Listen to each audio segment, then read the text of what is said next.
Hi friends, मैं सुषमा सगने आणि माझ्या चॅनलवरती तुमच्या सगळ्यांचं स्वागत आहे। आज आहे 13 मार्च, गुरुवार आहे आणि सोबत आज होळी पण आहे। तर आज आहे माझ्या हद्विकचा दुसरा वाढदिवस आणि होळीचा दिवस पण आहे आज। तर दोन्ही गोष्टी एकत्र साजऱ्या करणार असं वाटलं होतं, पण तसं काही झालेलं नाही। व्लॉगमध्ये तुम्हाला बघायला मिळेलच। चला असो, संध्याकाळ झाली होती, आज होता गुरुवार। तर आमच्या एरियातली लाईट पण जाते आणि लाईट गेली की पाणी पण जाते। मग दुपारचे कामं राहिले होते, म्हणजे कपडे पण वॉशिंग मशीनला लावून देत असते। आज शिवांशचं स्कूल होतं, तर शिवांशला स्कूलमधून आणल्यानंतरच कपडे वॉशिंग मशीनला लावते।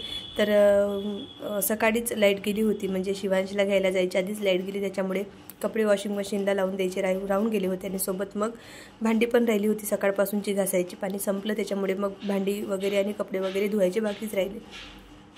तर म्हटलं आता लाईट आली होती, पाणी पण आलं होतं, चहा घेतला। चहा घेतल्यानंतर थोडीशी एनर्जी येते, काम करावंसं वाटते, नाहीतर मग ते आळस असा असतो अंगामध्ये। म्हणून मग म्हटलं की थोडासा चहा घ्यावा। त्याच्यानंतर मग अद्विकला भरवलं, संध्याकाळचं थोडंसं त्याला खाऊ घालते आणि त्यानंतर मग कामाला सुरुवात करते। हे माझं रोजचं रुटीन आहे, संध्याकाळी अद्विकला खाऊ घालून झालं की संध्याकाळच्या कामाला सुरुवात करते। तर आज मी जे सकाळचे दुपारचे जे कामं होते ते संध्याकाळच्या रुटीनमध्ये करून घेतले, कारण तर लाईट गेली होती त्याच्यामुळे पाणी पण गेलं आणि त्यानंतर कपडे धुवायचे राहून गेले होते। वॉशिंग मशीनमध्ये मी टाकून ठेवले होते, पण ते धुवायचे बाकी होते, कारण तर लाईट नव्हती आणि पाणी पण नव्हतं त्याच्यामुळे।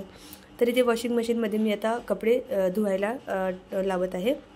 लिक्विड संपलेलं होतं, पण मी मागच्या महिन्यामध्ये डीमार्टमधून जेव्हा किराणा आणला तेव्हा हे 2 लिटरचं डिटर्जंट लिक्विडचं पाऊच आणलं होतं। तर त्यातलं 1 लिटर मी मागच्या महिन्यामध्ये पूर्ण वापरून घेतलं आणि त्यातलं अर्ध शिल्लक होतं, म्हणजे जवळजवळ 1 लिटर अजून शिल्लक होतं। तर मग आता ते मला या बॉटलमध्ये भरून घ्यायचं होतं। म्हटलं बॉटलमध्ये भरायच्या आधी वॉशिंग मशीनमध्ये कपड्यांसाठी लागते तेवढे लिक्विड टाकून द्यायचं आणि वॉशिंग मशीन लावून द्यायची, म्हणजे ती कपडे धुत राहते। त्यानंतर मग वॉशिंग मशीनला कपडे लावून दिले आणि त्यानंतर जे पाऊच होतं ना, त्यात जेवढं काही लिक्विड शिल्लक होतं तेवढं मग मी सगळं बॉटलमध्ये भरून घेतलं। तर जे डिटर्जंट लिक्विडचं पाऊच आहे ना, त्याला अशी टोटी आहे पुढे आणि त्याला झाकण होतं। तर टोटी असल्यामुळे काय होते ना, की बॉटलमध्ये ते लिक्विड भरायला सोपं जाते आणि फाडून जेव्हा आपण पाऊच भरतो ना, तेव्हा ते थोडंसं इकडे तिकडे सांडण्याची भीती असते। पण ते टोटी असलेलं पाऊच असलं ना, तर मग ते बॉटलमध्ये भरताना इकडे तिकडे सांडत पण नाही आणि व्यवस्थित भरले जाते। अद्विकने टोटीचं झाकण घेतलं होतं पाऊचच्या, तर त्याला थोडंसं डिटर्जंट लिक्विड लागलेलं होतं, मग तसंच त्याचे हात भरले होते। म्हटलं तो तसेच हात ठेवले तर तो तोंडामध्ये वगैरे घालणार, म्हणून त्याचे परत हात धुवून दिले आणि त्यानंतर त्याला बाजूला केलं आता, कारण तर मला संध्याकाळचे कामं आवरायचे होते। आता भांडी वगैरे मी सकाळी जी स्वयंपाकाच्या आधी घासली होती ना, तर ती होती टपामध्ये लावायची, तर मग ती लावून देत आहे। कारण तर मला दुपारच्या जेवणानंतरचे, संध्याकाळच्या चहा पाण्याची आणि संध्याकाळच्या अद्विकला वगैरे भरवल्यानंतरचं जे काही भांडी पडली होती ना, ती सगळी मला घासून घ्यायची होती। म्हटलं टपामधली भांडी लावून दिल्याशिवाय याच्यात परत भांडी बसणार नाही, म्हणून मग ही टपामधली भांडी लावून दिली आणि त्यानंतर जी काही भांडी पडली होती ना ती घासायला घेतली। तर पाणी नसलं ना तर मग सगळे कामं राहून जातात आणि लाईट नसली तर मग हे असं वॉशिंग मशीनच्या भरोशावर जर कपडे धुवायचे असले तर मग तेही राहून जाते। तर दोन्ही गोष्टीमुळे आजचे कामं माझे राहून गेले होते आणि त्याच्यामुळे मग आता लाईट आल्यानंतर मग कामांना परत सुरुवात केली। कपडे धुवायला लावले ना वॉशिंग मशीनला की ती 2 तास आरामात घेतात, मग 2 तासामध्ये बरेचसे कामं होऊन जाते। तर मग आधी ना इकडे भांडी वगैरे घासायला धुवून घेतली आणि ती टपामध्ये ठेवून देते, कारण तर पाणी नितळून जातं धुतपर्यंत आणि मग धुतल्यानंतर टपामध्ये ठेवली ना तर मग एवढं पाणी साचत नाही, टपामध्ये थोडं कमीच पाणी साचते। तर मग टपामध्ये ठेवून दिल्यानंतर भांडी ती गॅस ओट्यावरती जेवढं काही पाणी सांडलं होतं ते सगळं पुसून घेतलं आणि त्यानंतर पूर्ण घराला झाडू मारून देते। जवळजवळ आता संध्याकाळचे 6:30 वाजत आले होते आणि अजून वेळ होता वॉशिंग मशीनचा टाईम संपायला। तोपर्यंत म्हटलं माझे जेवढे काही घरातले काम आहेत ते सगळे आवरून होणार आणि मग मुलांना पण बघावं लागतं, त्यांना जर काही खायचं प्यायचं असलं तर त्यांचंही करावं लागतं, म्हणून मग माझे कामं आवरून घेते आणि मुलांनी जर मदत काही मागितलं खायला तर मग तेही त्यांना करून द्यावं लागतं। तर मग इथे मी पूर्ण घराला झाडू मारून देत आहे। अद्विक शिवांश इथे खेळत आहे। अद्विकला मी संध्याकाळी थोडं भरवलं होतं, त्याच्यामुळे तो निवांत खेळत होता, पण शिवांशने दुपारी जेवला होता त्याच्यामुळे त्याला भूक लागली होती आणि तो मला झाडू मारायच्या आधीच म्हणाला, मम्मी मला हे करून दे।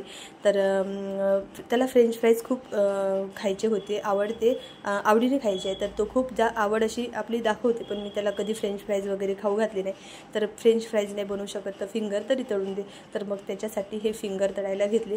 मला हे फिंगर तळताना मुलं जर आजूबाजूला असले तर खूप भीती वाटते, कारण तो कोणताही तेलकट पदार्थ तळताना मुलं जर आजूबाजूला असले ना तर भीती वाटते.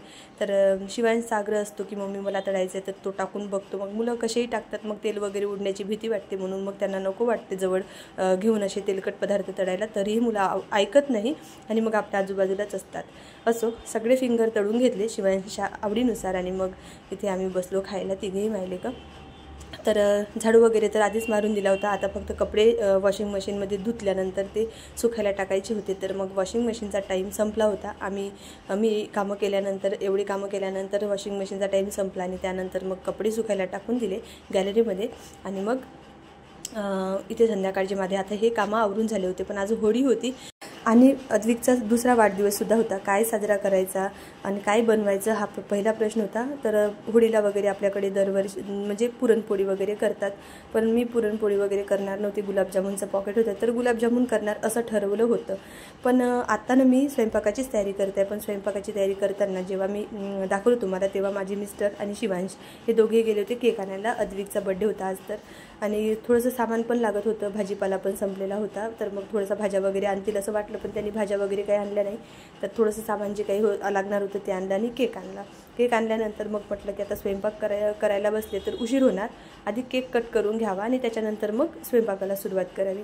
नाहीतर मग मिस्टर गडबड करतात, स्वयंपाक झालाच नाही का आणि मग कधी केक कट करायचा, मग त्याच्यापेक्षा आधी केक कट करून घ्यायचं, त्यांच्या मनासारखं होऊ द्यायचं आणि त्यानंतर मग स्वयंपाकाला सुरुवात करायची असं ठरवलं. यावर्षी अद्विकचा वाढदिवस आणि होळी एकाच दिवशी आले. अद्विक शिवांश आणि अद्विक शिवांशची मैत्रीण मस्त बसली आहेत सोफ्यावरती आणि ते साध्या सिंपल पद्धतीने घरच्या घरी आम्ही आता अद्विकचा बड्डे सेलिब्रेट करणार आहोत. शिवांशचा सुद्धा असाच सेलिब्रेट केला होता आणि आता अद्विकचा पण असाच सेलिब्रेट करत आहेत. तसे तर शिवांशचे 5 वाढदिवस आम्ही चांगले साजरे केले, भरपूर लोकांना बोलवलं होतं घरी आणि जेवणाचा कार्यक्रम ठेवायचो. पण अद्विकचा पहिला बड्डे चांगला झाला, आता दुसरा असा साधा सोप्या पद्धतीने आणि घरच्या घरीच झाला. अद्विकला ओवाळून घेतलं आणि त्यानंतर इथे कॅन्डल लावायची वेळ येते तेव्हा मला थोडीशी भीती वाटते. नेहमीचंच आहे, कॅन्डल लावताना थोडीशी भीती वाटली. आणि इथे बघा मिस्टरांनी हा फटाका फोडला छान. तर सगळ्यात जो काही फटाक्यातलं कागद होते ना ते सगळे जाऊन केकवरती पडले. मग आता तेच निस्तरता वेळ झाला. त्याच्यावरचे बारीक बारीक बारीक बारीक कागद जे आहेत ते आम्ही वेगळे केले आणि त्याच्यानंतर अद्विकने केक कट केला आणि त्यानंतर त्याला भरवला. असं मी भरवला, त्यानंतर मिस्टरांनी भरवला आणि इथे अद्विकचा अशा पद्धतीने बड्डे सेलिब्रेट केला आम्ही एकदम साध्या सोप्या पद्धतीने.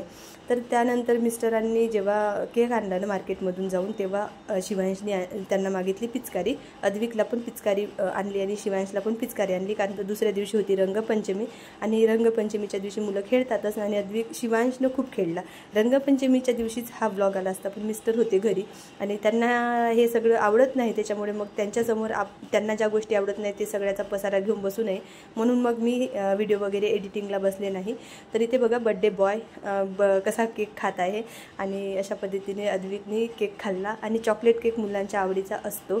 अद्विकच्या बड्डेला चॉकलेट केक आणला होता आणि शिवांच्या बड्डेला काजू कतली फ्लेवरमध्ये मी केक आणला होता, तर जास्त त्यांना चॉकलेट केक आवडला होता. असो, तर आज होळी पण होती आणि होळीच्या दिवशी आपल्याकडे पुरणपोळी वगैरे करतात.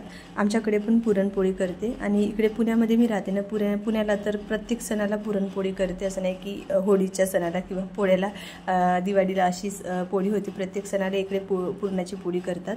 तर मलाही पुरणाची पोळी येते, पण मी पुरणपोळी करण्याचं टाळलं आज. म्हटलं गुलाबजामुनचं पॉकेट होतं घरी तर गुलाबजामुन करू आणि बाकीचा स्वयंपाक करू असं ठरवलं होतं. पण आज भाजीपाला वगैरे काहीच नव्हता घरी. मग भाजी वगैरे करायची म्हटली तर मग थोडीशी चांगली भाजी करावी असं वाटतं सणावाराच्या दिवशी. आणि आज तसाही उशीर झाला होता, सगळ्या कामांना उशीर झाला होता. तुम्ही बघितलंच सुरुवातीपासून माझं रुटीन.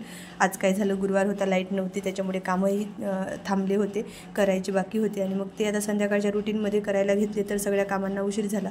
मिस्टर पण ऑफिसमधून आज उशिरानेच आले होते, कारण तर आज गुरुवार होता पण ऑफिस चालू होतं. कारण तर दुसऱ्या दिवशी रंगपंचमी होती तर त्यांच्या ऑफिसला सुट्टी होती, त्याच्यामुळे मग त्यांचं ऑफिस चालू होतं सगळं. तर मग त्यांना ऑफिसला जावं लागलं. ते संध्याकाळी आले. घरी आल्यानंतर मग ते फ्रेश झाले आणि मग अद्विकच्या बड्डेचा केक आणायला गेले होते. मग केक आणताना त्यांनी काही भाजीपाला वगैरे आणला नाही, थोडंसं सामान लागत होतं ते घेऊन आले आणि मग केक आणला आणि मग आधी केक कट करून घेतला आणि त्याच्यानंतर स्वयंपाकाला जेव्हा मी सुरुवात केली तेव्हा 8:30 पावणे 9 वगैरे वाजले होते रात्रीचे, त्याच्यामुळे खूप उशीर झाला होता. आता गुलाबजामुनचं पॉकेट फोडून मी गुलाबजामुन करायला घेतली असते तर मग मला 11 तरी वाजले असते स्वयंपाक करायला, म्हणजे चपाती, भात, वरण, भाजी आणि बाकी भजी वगैरे, पापड वगैरे तळायला किंवा मग गोड पदार्थ बनवायचा म्हटलं तर 11 तरी वाजले असते. मुलं तोपर्यंत थांबले नसते. मुलांनी तसा केक वगैरे भरपूर खाल्ला होता, पूर्ण केक खाऊनच घेतला होता, थोडासा शिल्लक राहिला होता, त्याच्यामुळे ते गोड खाऊनच होते आधीच. मग म्हटलं आता काय करू, एवढा स्वयंपाक करायला खूप उशीर होणार, म्हणून मग मसाले भात आणि ताकाची कढी करायचा निर्णय घेतला आणि मसाले भात ताकाची कढी करून घेतली आणि त्यानंतर इथे आम्ही जेवण करायला बसलो.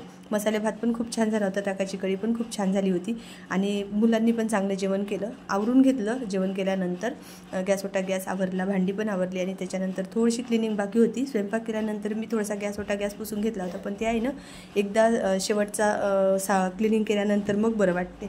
असो तर इथे माझं संध्याकाळचं रुटीन पण संपलेलं आहे. तर हा व्हिडिओ मी इथेच एंड करते. तुम्हाला जर व्हिडिओ आवडला असेल तर लाईक, शेअर आणि सबस्क्राईब करा चॅनलला. भेटते नवीन व्हिडिओमध्ये, तोपर्यंत बाय.